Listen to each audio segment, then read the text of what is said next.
అనుమానం లేదు మా చిచ్చ పద్మారావు గారు బ్రహ్మాండమైన నాయకుడు. ఈ రోజు కాదు 2001లో ఆనాడు హైదరాబాద్ లో ఈ గులాబీ కండువా వేసుకోవడానికి కొంతమంది సంకోచిస్తున్నప్పుడు సిగ్గుపడుతున్నప్పుడు మొట్టమొదటిసారి ముందుకొచ్చి 2001లోనే ఆనాడు కార్పొరేటర్ గా ఎన్నికలు పోటీ చేసి గులాబీ జెండా ఎగరేసిన నాయకుడు గౌరవనీయులు పద్మారావు గారు.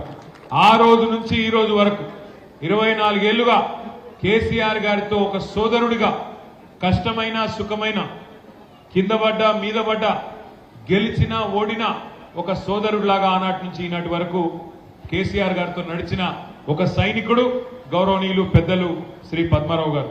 ఇవాళ వారు రావడంతో పార్లమెంట్ అభ్యర్థిగా కిషన్ రెడ్డి గారే ఆలోచనలు పడ్డారట.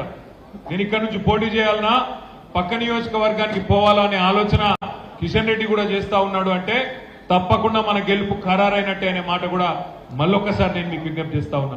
ఇక్కడికి వచ్చిన 329 బూత్ కమిటీల నాయకురాళ్ళు నాయకులు అందరికీ కూడా నేను చేసే విజ్ఞప్తి ఒకటే.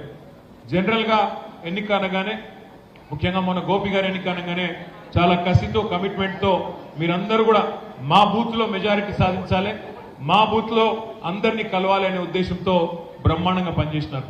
ఈసారి పార్లమెంట్ ఎన్నికల్లో మీ నుంచి నేను కోరుకునేది ఒకటే, ఆశించేది మేమందరం కూడా కోరుకునేది ఒకటే. ఇవాళ దేశంలో ఉన్న పరిస్థితులు మీరు చూస్తా ఉన్నారు, రాష్ట్రంలో ఉన్న పరిస్థితులు మీరు చూస్తున్నారు. దేశంలో మోడీ ప్రభుత్వం వచ్చినాక వాళ్ళ విధానం ఒకటే అయిపోయింది. అయితే మీరు మోడీ జేబులో ఉండాలి లేదంటే జైల్లో ఉండాలి తప్ప బయట మాత్రం ఉండొద్దన్నట్టుగా ఆపోజిషన్ లీడర్ల మీద అపోజిషన్ పార్టీల మీద ఇలా ఏ రకమైన దాడి మోడీ గారు చేస్తున్నారో మీరు చూస్తా ఉన్నారు. ఇంకా చాలా చాలా మాటలు చెప్తున్నారు వాళ్ళు.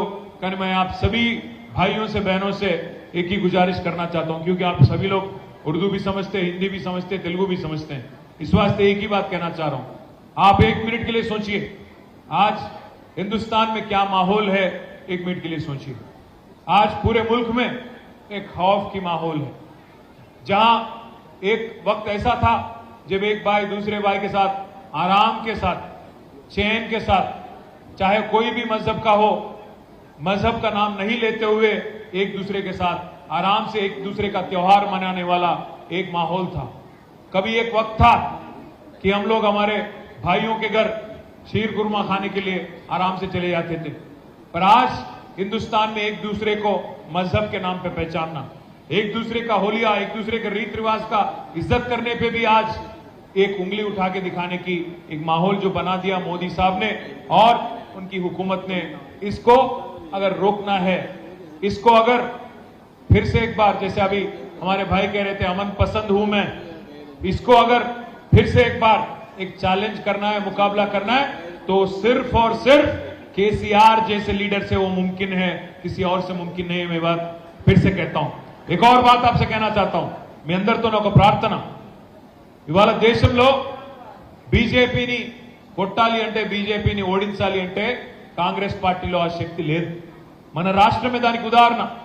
మొన్న జరిగిన శాసనసభ ఎన్నికల్లో ఆ రోజు బీజేపీకి సంబంధించిన 30 మార్ ఖాన్లు 32 మార్ ఖాన్లు బండి సంజయ్, ఈటెల రాజేందర్, అరవింద్ ధర్మపురి, అదే విధంగా ఇంకా సోయం బాపురావు, ఇంకా ఇతర నాయకులు ఎవరైతున్నారో వీళ్ళందరినీ మొన్న ఓడించింది ఎవరు ఒక్కసారి ఆలోచన చేయండి.